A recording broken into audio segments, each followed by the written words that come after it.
Today, not just to reluctantly say goodbye to Pepe Polit, but to celebrate his life and what it meant to us.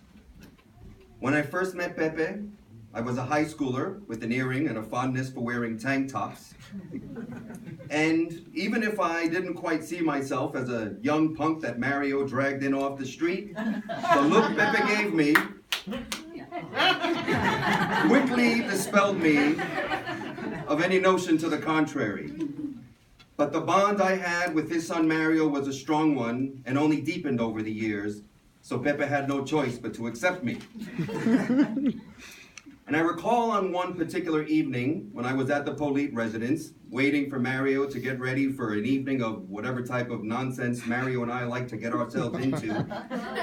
And in case anyone here doesn't know, I'm a bit of a bookworm and couldn't help but notice a book he was reading, and it was one of the works of Lord Chesterfield, whose observations on human nature and on how a man should conduct himself secured his place as one of history's notable statesmen.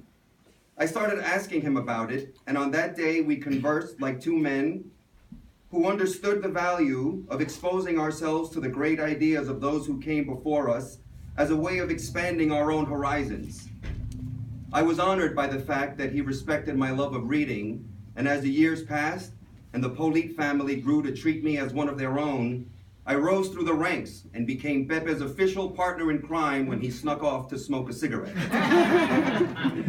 And for those of you who don't think that this is a big deal, all I can tell you is that you've never had a smoke break with Pepe Polit. Because in the amount of time it takes to get through a Marlboro Light 100, one of the long ones, I got treated to stories so wildly entertaining that sometimes I thought my brain would explode.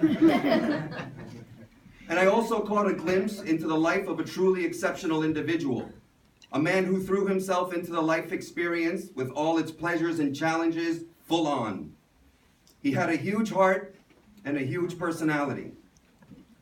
He loved those who were close to him deeply, took the responsibility of being the leader of his family seriously, and if somebody in a dark alley needed a punch in the mouth, Pepe was up to the task.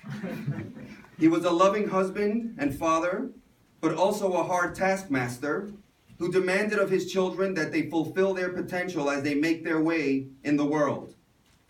It wasn't always easy, but when I look at what they have become and the job they do at raising their own children, the only thing I can reasonably conclude is that he did something very, very right. He lived his life with courage, enthusiasm, humor, passion, love of family, and the willingness to kick some ass if that's what the situation called for.